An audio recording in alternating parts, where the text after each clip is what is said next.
Bonjour à tous, salut les passionnés, bienvenue sur ma chaîne Twitch où on va un peu discuter ensemble. Cette vidéo sortira également sur YouTube dans la foulée avec un peu de montage vidéo pour que ce soit un peu plus visible, un peu plus rapide.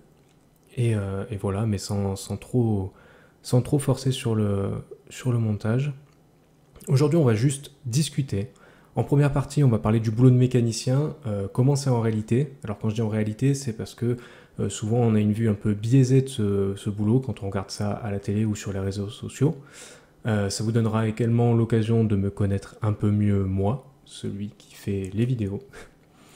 Et dans une deuxième partie, je vous parlerai des projets que j'ai pour la chaîne, des gros, des petits projets, des vidéos que j'ai envie de faire, tout ça. Voilà, on en parlera en deuxième partie. Ça fait un peu plus d'1 an que je suis dans un atelier, que je bosse comme mécanicien automobile et véhicule utilitaire.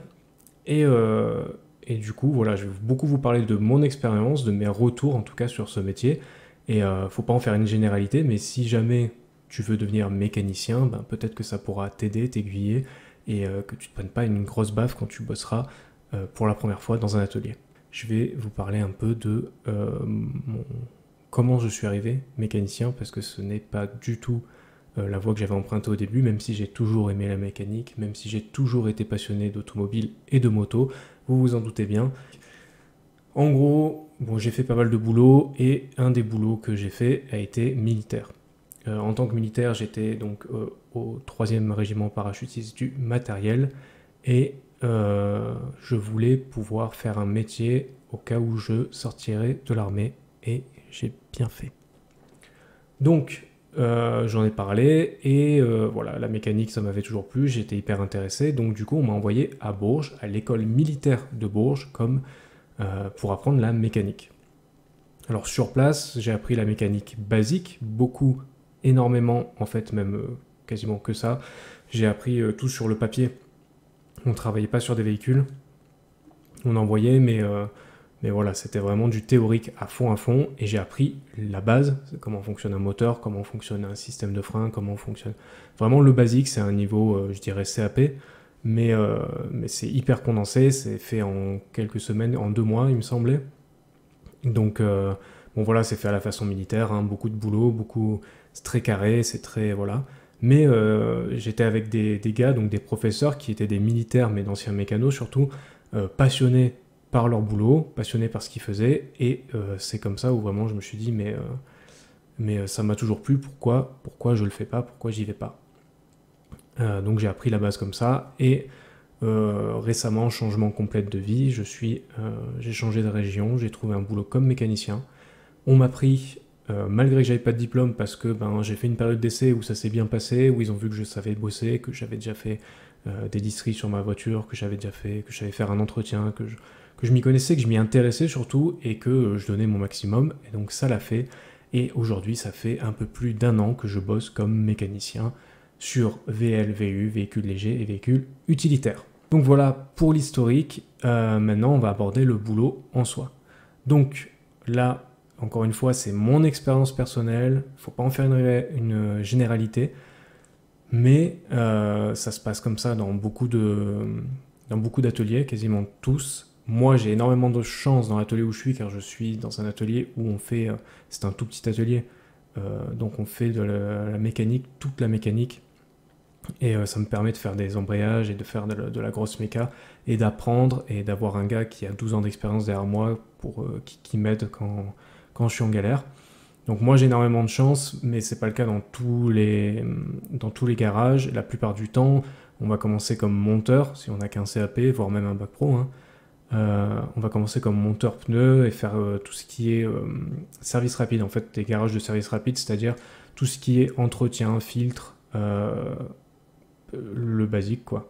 Les pneus, voilà. Et le premier point négatif, on va aborder directement les points négatifs, comme ça calmera tout le monde. Le premier point négatif, c'est qu'il y a très peu de chances d'évolution. C'est-à-dire que quand vous commencez dans un garage, un gros garage, surtout un centre auto de service rapide, comme il y en a plein, vous allez faire du pneu, vous allez faire des entretiens, des filtres, et c'est tout. Et vous allez faire ça peut-être pendant 5, 6, 10 ans, sans vraiment d'évolution, en tout cas dans votre métier, peut-être une évolution au niveau du salaire, même si elle ne sera pas bien grande. Mais voilà, il n'y aura pas vraiment d'évolution. C'est très compliqué d'évoluer en tant que mécanicien, tout simplement parce que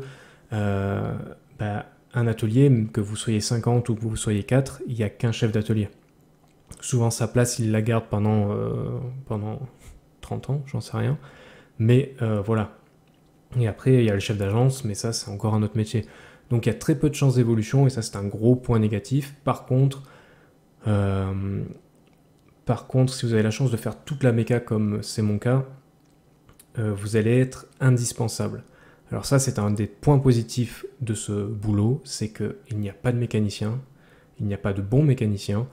Tous les garages recrutent, c'est vraiment, si vous êtes pas mauvais, je dis pas que vous devez être bon, hein, juste vous êtes pas mauvais, c'est mon cas. Je suis pas mauvais, je fais pas de conneries, je fais le travail, parfois je suis un peu lent, je suis pas bon, mais je suis pas un génie, quoi. Je bosse avec un gars qui est bien meilleur. Mais voilà, si vous êtes juste bon, enfin juste pas mauvais, vous aurez du travail dans tous les garages parce que c'est un secteur qui recrute à mort et qui a plus de mécano et que personne veut se salir les mains. Ensuite, sur les autres points négatifs auxquels il faut penser et auxquels on pense pas tout de suite quand on rentre dans ce genre de métier, c'est votre santé, tout simplement. Déjà, il y a tout ce qui est lié aux EPI, équipements de protection individuelle. N'hésitez pas à les mettre, même si je sais que c'est la galère, même si moi-même je les mets pas tout le temps. Mais essayez de vous protéger les oreilles quand vous utilisez une disqueuse sur un échappement ou quoi qui fait un boucan infernal parce que vous vous défoncez l'ouïe. Essayez de mettre, enfin c'est même pas essayer, c'est mettez des lunettes de protection quand vous bossez avec une disqueuse encore une fois ou autre chose. Prenez soin de vous, ça va être vraiment important parce que c'est un boulot où vous forcez, où vous avez mal au dos, où vous avez mal aux épaules à force d'être sous les ponts, à faire de la mécanique, les bras levés. Vous avez des produits tout le temps, des produits qui attaquent la peau, le nettoyant frein, l'huile, tout. Vous respirez tout le temps de la poussière, des gaz d'échappement, de la rouille. Quand, je vous le dis, hein, quand vous êtes mécano et que vous rentrez chez vous le soir, vous vous mouchez, c'est noir. Voilà, tout ça, il faut le prendre en compte. Si vous voulez rentrer comme mécano, ça fait partie du métier, c'est comme ça. On va continuer dans les points négatifs. La moindre erreur a une grosse conséquence. Alors, il faut prendre en compte une chose quand vous êtes dans le secteur du privé, quand vous travaillez ça c'est dans tous les boulots, mais aussi dans la mécanique. Il faut faire vite et bien, et surtout, voilà, le temps c'est de l'argent, la rentabilité, ok? Donc, vous aurez un temps donné pour tout. Pour une révision, vous aurez 1 heure pour la faire. Pour le 4 pneus, vous aurez 1 heure pour la faire, ainsi de suite. Tout a un temps donné, parce que le temps c'est de l'argent, et que vous coûtez à l'entreprise, vous coûtez au client, tout simplement. Hein. Si vous passez 3 heures dessus, ce sera facturé au client, ou pas, enfin ça dépend, bref. Mais voilà, c'est vraiment quelque chose d'important qu'il faut prendre en compte. Le temps c'est de l'argent, il faut être rentable, il faut être rapide, mais surtout il faut faire les choses bien. Alors je suis le premier à dire que vite et bien ça n'existe pas, mais c'est tout, il y a pas de... il faut faire vite et bien. Parce que la moindre petite erreur peut avoir une grosse conséquence. Je vous explique, en mécanique, il n'y a rien qui est là par hasard. Chaque écrou, chaque boulon, tout est étudié. Rien n'est là au hasard. Il n'y a pas un truc qu'on peut enlever et dire non mais c'est bon, ça, il n'y a pas, ça fonctionne. Non. La mécanique, c'est quelque chose de précis, c'est des choses qui sont réglées au micron. Et la moindre erreur peut avoir une grosse conséquence dans le sens où ça peut être juste un oubli. Vous avez oublié de serrer une roue. Et ben, la grosse conséquence, c'est que le client, il peut avoir un accident, ça peut avoir une fin tragique, enfin, ça peut vraiment avoir de très grosses conséquences juste parce que vous avez oublié un écrou, de serrer un truc. Bon, après, c'est pas forcément une grosse conséquence, hein, parfois c'est des petites choses, mais il faut prendre ça en compte. Il faut faire vite, ok, mais il faut surtout faire bien. Moi, personnellement, je fais au maximum pour faire bien. Quitte à me faire taper dessus parce que j'ai mis 3 heures de trop pour faire un truc, je fais bien avant de faire vite. Et je vous le conseille parce que, premièrement, on vous tapera dessus parce que vous n'allez pas assez vite, mais on va pas vous virer. Par contre, si vous pétez un moteur parce que vous avez fait tomber un truc, que c'est rentré dans le moteur et que vous avez pété le moteur, là par contre ça a d'autres conséquences. Donc ça, il faut le prendre en compte. Dans les points négatifs encore, le métier n'est pas valorisé. Alors, quand je dis le métier n'est pas valorisé, c'est d'un point de vue surtout social. Quand on est mécanicien, il faut être bon en élec, c'est-à-dire toute l'électricité basique, les clignotants, les feux, tout ça, l'électronique, puisque maintenant toutes les voitures sont remplies d'électronique. Il faut savoir faire un diagnostic avec une valise. Une valise, ça vous donne pas tout, hein. Une valise, un KTS, appelez ça comme vous voulez. Ça vous donne juste un endroit. Ça va vous dire, il faut aller ici, il faut chercher dans cette zone-là, après tu te démerdes. Là, voilà, faire un diagnostic, c'est très très très compliqué. Il faut être bon du coup en motorisation, il faut être bon sur le train roulant, il faut être bon sur le pneu, il faut connaître un peu tout. C'est comme si un métier en regroupait plusieurs. Et quand je dis c'est pas valorisé, c'est juste que la plupart du temps, même si maintenant ça devient un peu plus démocratisé, la plupart du temps on a beaucoup de clients, d'anciens qui nous disent bon bah voilà, vous branchez la valise et puis c'est fait. Ah, vous avez une révision avec 4 filtres à faire, bon bah j'attends 15 minutes. Les voitures sont de plus en plus compliquées, il y a de plus en plus de choses à faire, de plus en plus de choses à voir. Une remise à zéro, rien que pour la remise à zéro de la vidange, maintenant il faut un ordinateur spécial, machin. Donc c'est pas un métier valorisé dans le social, ni même au niveau du salaire, hein. Je pense que la plupart des mécanos seront d'accord avec moi que c'est pas forcément extrêmement bien payé pour ce qu'on peut se faire chier. Et je vais terminer sur le dernier point négatif, c'est que c'est un métier difficile, ça tout le monde le sait jusque-là, mais parfois vous aurez envie de tout lâcher, vraiment. Parfois vous allez passer 2 heures à essayer de défaire un écrou, à le chauffer au chalumeau, à galérer, vraiment vous allez galérer. Juste pour enlever un écrou, ça va vous prendre 2 heures parce que c'est la merde, parce que c'est rouillé, parce que voilà, et c'est vraiment un métier où il va falloir prendre sur vous. Moi, il y a des moments où j'avais envie de tout lâcher. J'avais juste envie d'arrêter, de plus bosser sur cette bagnole, de rentrer chez moi et de dire c'est bon, j'en ai ras le cul, je rentre, c'est fini, stop. Mais bon, déjà vous pouvez pas, hein, le monde du travail, il faut rester pro. Et c'est comme ça fait partie du job.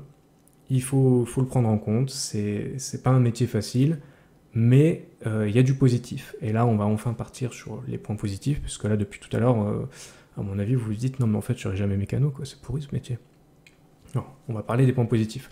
Donc je vous disais à l'instant, vous galérez parfois, vous passez beaucoup plus de temps que prévu, hein. Moi, ça m'est arrivé de passer une journée, 2 jours sur un gros problème mécanique, sur un turbo, sur un machin, pour le sortir, pour truc, parce que tout est rouillé, il y a tout qui pète, il faut tout changer, les goujons, les écrous, machin et tout, ça m'est arrivé il y a pas longtemps. Et vraiment, j'avais envie de tout lâcher. Mais il y a un positif, c'est la finalité. Quand vous avez réussi, quand vous avez fait cette réparation, quand vous avez trouvé cette panne, quand ça fonctionne, quand vous démarrez, quand tout est nickel, il y a un vrai sentiment de bon, j'ai galéré, mais je l'ai fait. Dans la finalité, c'est que je l'ai fait. Et c'est vraiment quelque chose de cool. Parfois, le client va galérer à trouver une panne.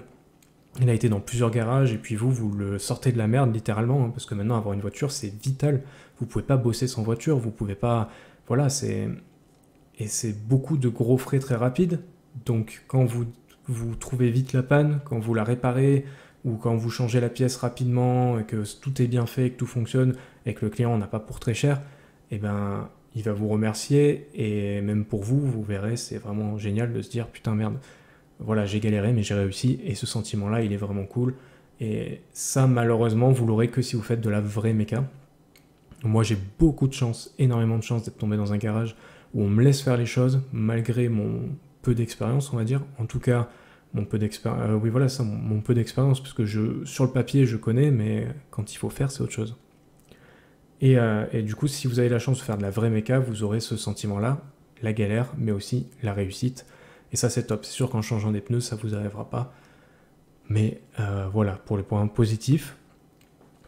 Pour continuer dans les points positifs, il y a les horaires qui sont plus ou moins fixes.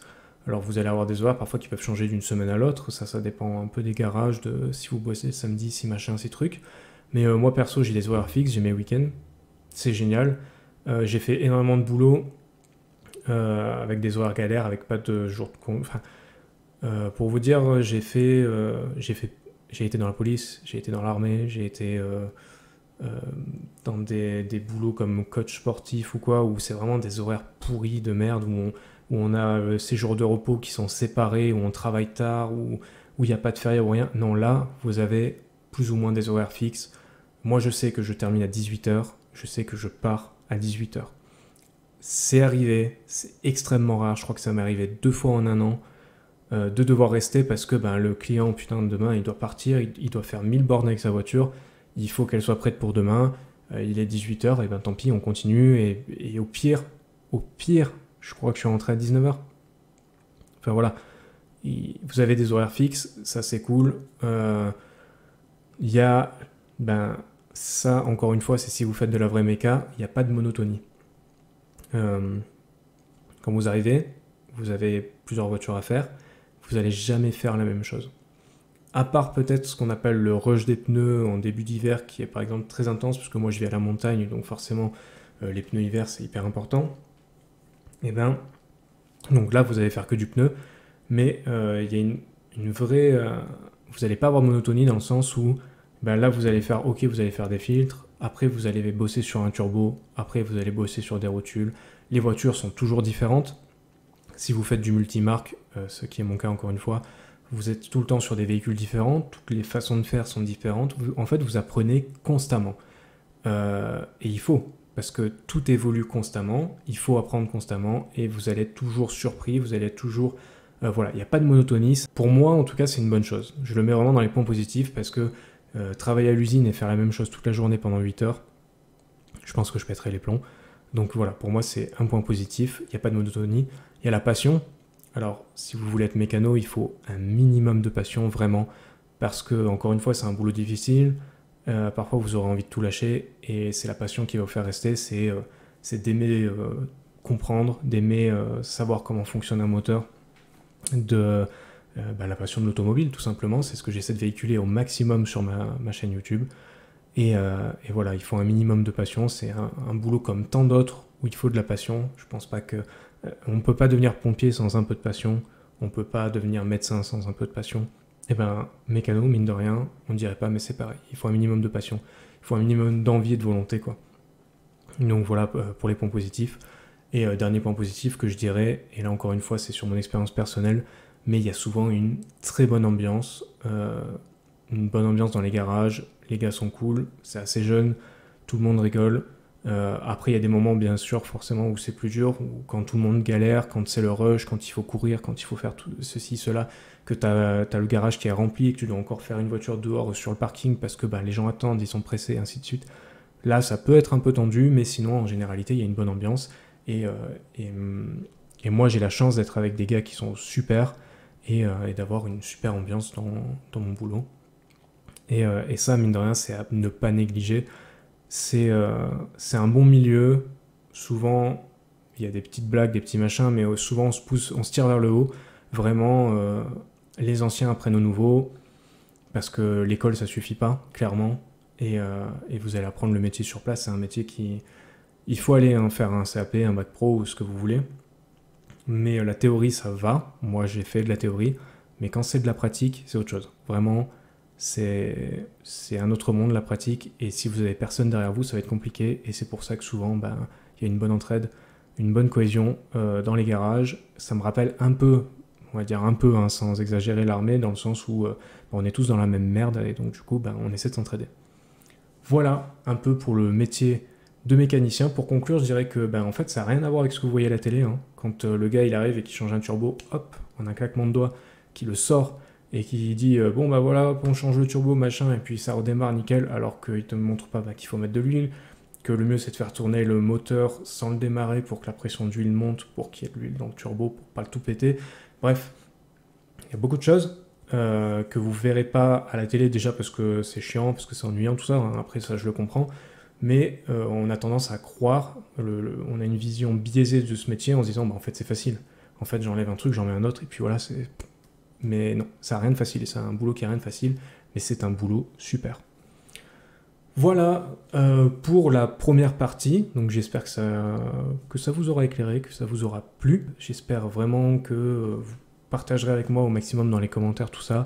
pour en parler, si vous êtes mécano, si vous voulez devenir mécano, si juste le sujet vous intéresse, qu'on discute, qu'on partage. C'est aussi ça, c'est surtout en fait pour ça que je fais des vidéos et que je me lance un peu sur Twitch. C'est pour partager, donc n'hésitez pas à venir en commentaire pour qu'on en discute. Et on va passer à la deuxième partie qui sont les projets pour la chaîne YouTube.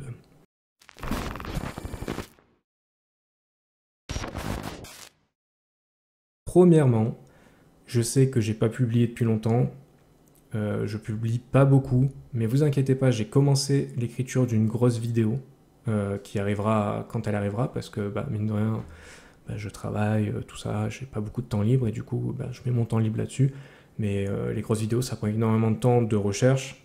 Là je commence à peine l'écriture, après il y a le montage, ainsi de suite. Donc voilà, elle arrivera pas tout de suite. C'est une grosse vidéo dans l'histoire de.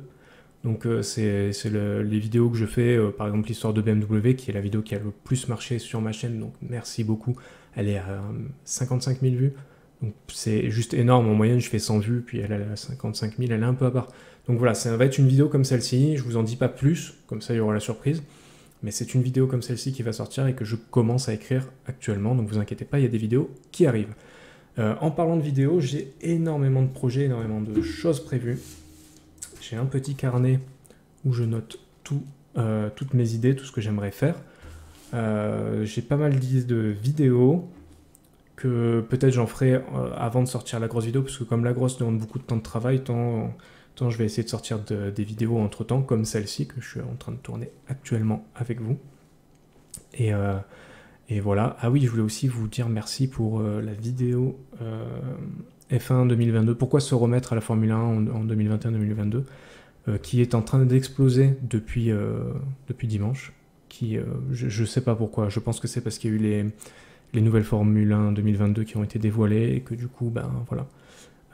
Donc merci beaucoup en tout cas pour toutes les vues, pour tous les retours, pour les commentaires, pour le partage, tout ça, c'est vraiment top.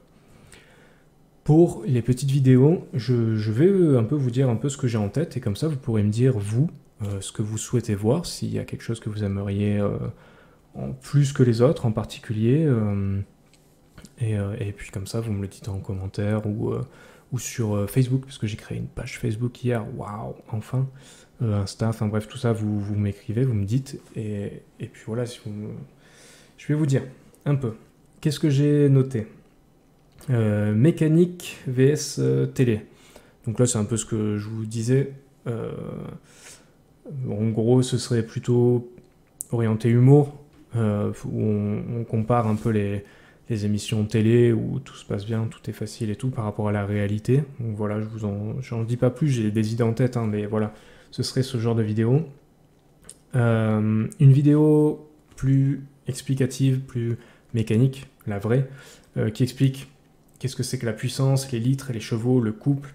Parfois, il y a quelqu'un qui arrive et qui vous dit, voilà, moi, vous y connaissez rien du tout à la mécanique, et il vous dit, ouais, moi, j'ai un 6 cylindres, 3 litres de 150 chevaux avec 3500 Nm de couple. Vous comprenez rien. Et cette vidéo, grâce à elle, vous pourrez comprendre qu'est-ce que c'est que les 3 litres 2, qu'est-ce que c'est que le couple, qu'est-ce que c'est que les 6 cylindres, etc. Donc voilà, ça c'est une vidéo que je pense je ferai. Enfin, toutes les vidéos, là, je vous dis, je les ferai. C'est juste que si vous avez une préférence ou quoi, voilà. Dans les très grosses vidéos, forcément, il y en a, c'est l'histoire de Carroll Shelby, mais là, je suis sur une grosse vidéo, je vais pas attaquer ça, clairement, parce que ça aussi, c'est une putain de grosse vidéo, c'est un sujet de malade. Carroll Shelby, c'est une légende. Donc voilà. Après ça, c'est les très gros projets que je garde top secret. Il y a John Surtees aussi, ça c'est aussi dans les histoires d'eux. Sinon, en plus petite vidéo, les jeux vidéo. Alors ce serait pas forcément pour... Enfin si.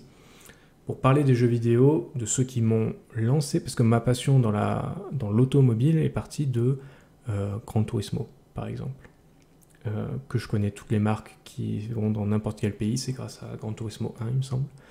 Que j'ai commencé très jeune, et donc du coup voilà, ce serait une vidéo qui parlerait des jeux vidéo qui m'ont influencé personnellement, ou par exemple l'histoire du jeu vidéo automobile, de l'évolution du jeu vidéo, de tout ce qui est en commun, parce que maintenant les jeux vidéo enfin la simulation et tout, ça rattrape maintenant. Les pilotes de F1 font de la simulation pour s'entraîner aux courses. Donc maintenant, c'est un univers vraiment... Excusez-moi, je vous ai tapé. C'est un univers vraiment mélangé. Donc faire une vidéo, deux types de vidéos. Une vidéo qui pourrait dire tout simplement ce qui, moi, m'a lancé dans la méca, mais les jeux qui m'ont marqué, les jeux vidéo automobiles, voilà, où j'étais à fond. Gran Turismo, MotorStorm Apocalypse, si vous ne connaissez pas, renseignez-vous, c'est génial. Et une autre vidéo qui serait plutôt l'histoire du jeu vidéo, qui se mélangerait à l'automobile, tout simplement, avec tout ce qui est le jeu de simulation, l'évolution, voilà, quand on est parti d'une bouillie de pixels jusqu'à ce qu'on fait maintenant avec les F1 2021, tout ça. Comment gagner en puissance sur sa voiture? Ça, c'est une question qui revient assez souvent, que je remarque qu'il y a beaucoup de recherches sur Internet, beaucoup de types de vidéos aussi, forcément. Mais oui, pourquoi pas en faire une, comment gagner en puissance.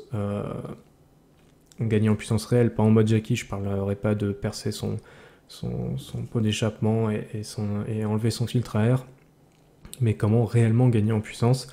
Le fait que ce soit illégal aussi, enfin bref. Tout ça, ce serait une vidéo aussi qui peut être très intéressante, vous me le direz en commentaire. Qu'est-ce que... Les voitures cultes des séries. Prendre une série, une voiture culte, par exemple Retour vers le futur, avec la DeLorean, et parler de l'histoire de la DeLorean,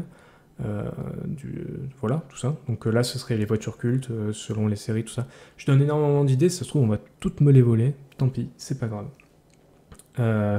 Check-up rapide, voilà, comment faire un check-up rapide de votre véhicule, la pression des pneus, quel niveau regarder, pourquoi, enfin voilà, comment faire un check-up rapide de son véhicule, tout simplement. Voilà, à peu près pour les petites vidéos, les petites idées, j'en ai un peu d'autres, mais bon voilà.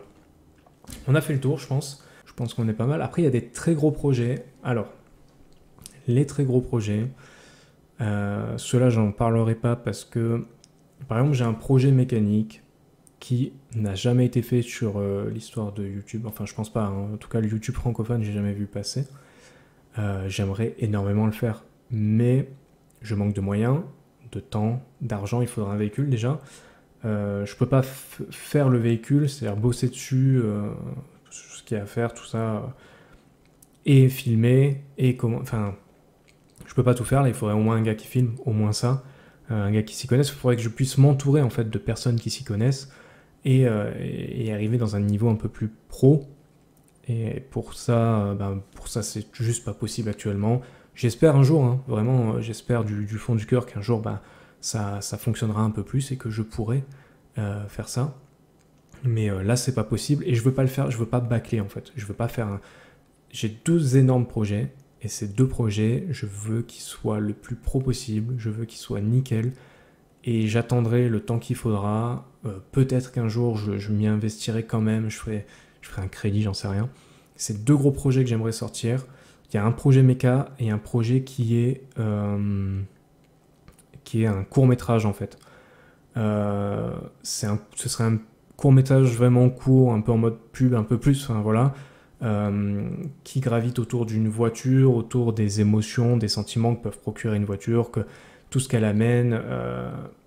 Bref, je vais pas trop en dire, mais en gros, là, ce serait plus, il faudrait quelqu'un qui s'y connaisse limite en cinéma pour faire vraiment de belles scènes, de beaux trucs comme je l'ai imaginé. J'ai déjà tout imaginé, déjà tout écrit, mais tout simplement un manque de moyens, premièrement, et de temps. Parce que boulot, quoi, hein, faut payer, faut manger, il faut payer, faut payer le loyer.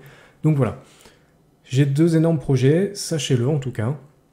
Un projet méca, où il faut du gros, et un projet court-métrage. Ce que je mets principalement en avant, c'est la passion et l'émotion. C'est vraiment les deux choses que je veux le plus partager.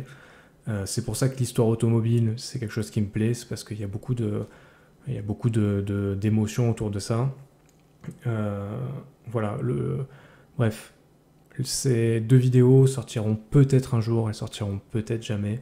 Voilà, c'est un manque de moyens tout simplement. Je vais pas m'étaler là-dessus, je me répète. Oui, voilà, de m'entourer de gens compétents tout simplement, il faudrait que je puisse m'entourer de personnes qui s'y connaissent dans le monde de la vidéo, parce que même en montage vidéo, vous l'avez remarqué, j'y connais rien, je suis nul, je suis sur un logiciel gratuit, je fais de mon mieux, j'essaie d'apprendre, mais c'est pas mon domaine. Et je fais mon maximum pour que ce soit de mieux en mieux, même vous avez vu, j'ai acheté un micro pour la qualité audio, puisque c'était la première chose qui allait pas sur mes vidéos, ainsi de suite. Je commence à évoluer, hein, tout simple. Par exemple, voilà, j'ai créé une page Twitch, j'ai créé une page Facebook, que je vais essayer d'alimenter. Je l'ai créée seulement hier, donc n'hésitez pas à vous abonner d'ailleurs à cette page Facebook Automotodidacte, je la mettrai en description. Pareil sur Insta, voilà, je suis un bébé YouTube, hein. Je suis même pas un bébé, je suis un embryon. Pour moi c'est dingue, hein. Pour moi c'est dingue, on est 2150, je crois, abonnés sur YouTube. Et je vous remercierai jamais assez pour ça, parce que c'est vraiment, ça me procure énormément de bonheur de faire des vidéos, de répondre aux commentaires, de voir un peu tout ce qui gravite autour, tout ce qui s'alimente, les commentaires, machin, tout ça.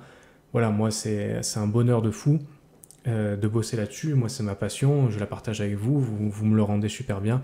On est 2150, pour moi c'est énorme. Quand j'ai commencé, je me suis dit, bon, allez, on arrivera à 1000 et puis c'est cool, quoi. C'est une bonne commu, 1000. Bah voilà, on a doublé le truc. Mais après, je suis lucide, hein, à l'échelle de YouTube. Je suis un embryon, je suis un tétard, hein. C'est rien du tout. Mais, mais la joie est aussi grande, je pense, qu'un gars qui a 1 million d'abonnés, parce que voilà, je suis à fond, je suis passionné. Et vraiment récemment, là, je me suis mis un peu un coup de pied au cul et je me suis dit, c'est bon, vas-y à fond. C'est pour ça que j'ai créé la page Facebook, c'est pour ça que je fais cette vidéo aussi, un peu pour que vous appreniez à me connaître tout simplement. Et pour vous dire qu'il y a des projets qui arrivent, il y a des choses qui arrivent, c'est en cours de route. Je fais mon maximum pour pouvoir les faire le plus rapidement possible, mais bon, bah, vous doutez bien, je bosse 45 heures par semaine. J'ai d'autres choses aussi dans la vie, je fais énormément de sport, j'ai des projets, on va dire physiques, je sais pas comment on peut dire, mais voilà. Donc voilà, tout mon temps libre maintenant, je vais le mettre au maximum là-dedans, et j'espère avoir de bons retours, et puis auquel cas, bah, c'est pas grave, puisque ça me procure un plaisir intense. Voilà, n'hésitez pas du coup à me dire en commentaire un peu les types de vidéos que vous voudriez, à me dire en commentaire un peu le boulot de mécano, si vous êtes mécano, si vous voulez parler tout simplement. Je réponds à tout le monde, enfin presque. Je crois que je réponds à 99,8% des commentaires. Donc n'hésitez pas, comme ça on discute. Et puis voilà, bah, je vous dis ciao les passionnés, et, euh, et à la prochaine pour de belles vidéos avec de beaux montages. Et pas juste une petite discussion. Voilà. Allez, portez-vous bien et merci beaucoup.